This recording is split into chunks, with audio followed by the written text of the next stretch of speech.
Hi, I'm Dr. Greg Grillo with Express Dentist, and I'm here today to talk to you a little bit about dental caries, more commonly known as cavities. This is a very familiar condition to many people, and that's because 9 out of 10 adults in the United States deal with cavities, and it's actually only second to the common cold in terms of occurrence. Many children deal with it as well in either their primary or permanent teeth. At least half of kids have at least one cavity, and again, some of them may have multiple cavities and deal with it as they go into adulthood as well.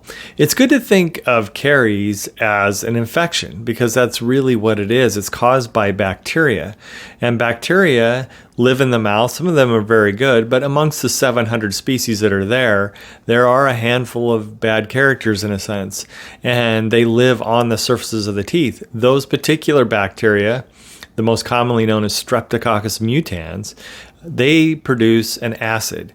Now, why do they produce an acid? Well, think of them as a living creature, and all living creatures need to make energy, and so they need an energy source. In this case, these bacteria love sugars, and so they take the sugar in as an energy source, and like all living creatures, they also produce waste as a byproduct of that. And in this case, their waste is acid. Now, if you put acid on a mineralized surface, like tooth enamel, it starts to weaken it and it starts to form holes. And as those acids continue to eat into those areas, the hole gets bigger and bigger. And this is really what a cavity is. So again, think of it as an infection that destroys enamel and ultimately can destroy the entire tooth. So plaque is that sticky substance that we get built up on our teeth very, very quickly. It's made of bacteria, their byproducts, food compounds that are degrading. You can feel plaque in the morning when you get that fuzzy feeling when you wake up.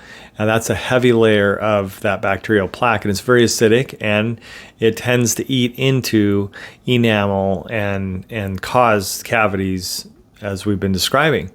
So anybody can get cavities. There can be certain predispositions, and certainly you hear people say that cavities run in my family. Some of that is true to the extent that there are certain immunological factors or antibodies that can be missing in a family, or certain bacteria can be passed from the mother to the child and infect them at an early age. And so there can be some truth to that, but really anybody can develop tooth decay. And a lot of it's related to preventable factors. So even if you're at risk for tooth decay, in many cases it can be prevented. But here are some things to consider as far as risk. You may be high risk if you don't practice good oral hygiene, that brushing and flossing that we need to do every day. And a fluoride toothpaste is very valuable because fluoride is a mineral that actually incorporates into enamel and makes a harder mineral, so that's less likely to dissolve from acids. If you don't eat nutritious, well-balanced meals and you have a lot of in-between snacking, so there's a constant energy supply to the bacteria in your mouth, that obviously is going to put you at higher risk. And the consumption of sugars, and sugars come in many different forms, just be very careful. Sticky fruit, like dried fruit, is one of the worst offenders, provides an excellent resource for the bacteria.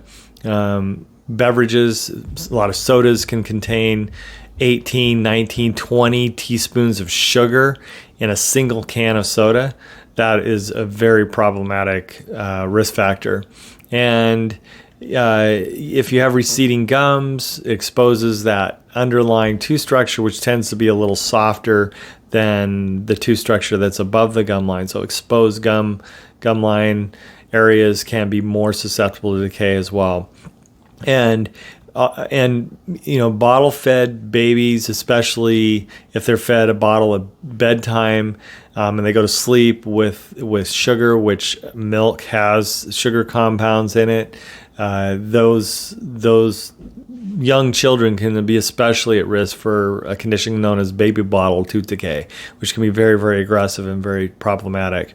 So if you start to get cavities, you may not even know it. There's not always an immediate sign, but if you see white spots developing on your teeth, that can be an area that is demineralizing, or some of that important mineral is coming out of the enamel and starting to weaken those areas. And the sugar compounds, the sugar that the bacteria use, cause the acid to develop. But some foods are very acidic as well, so that can compound the problem. Especially even diet sodas can have a very high acidity problem that can exacerbate the demineralization process.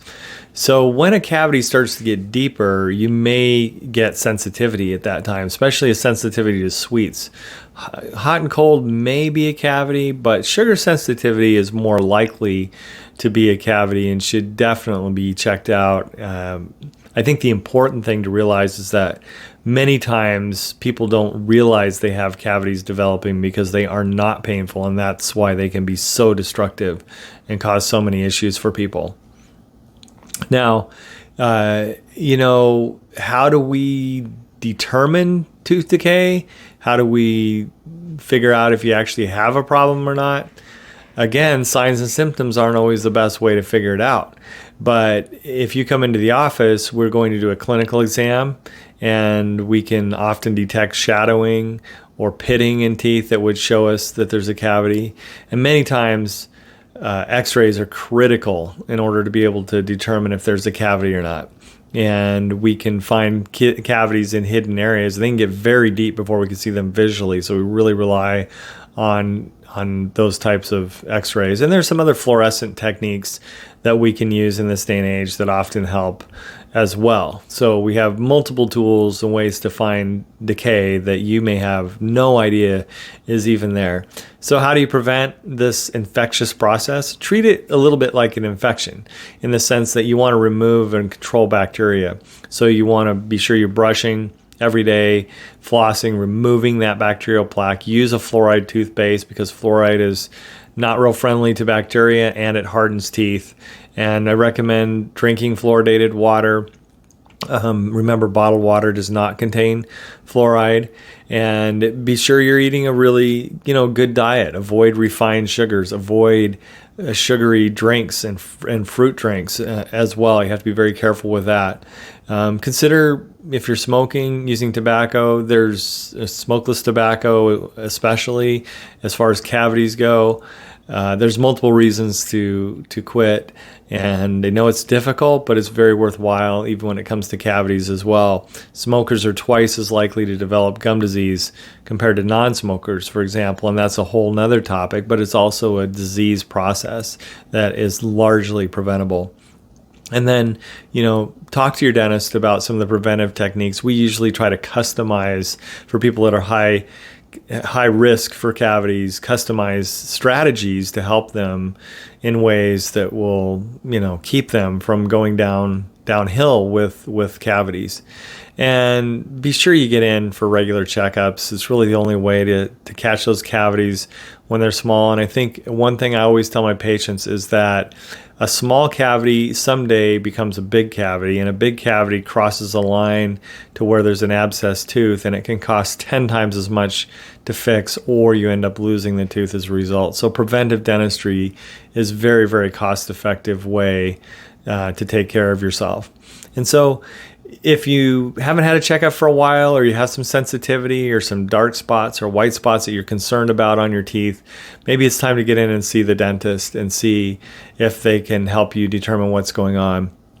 And at Express Dentists, we have a trusted network of general dentists and specialists for dental cavities. You generally, as long as you take care of them, you just need a general dentist.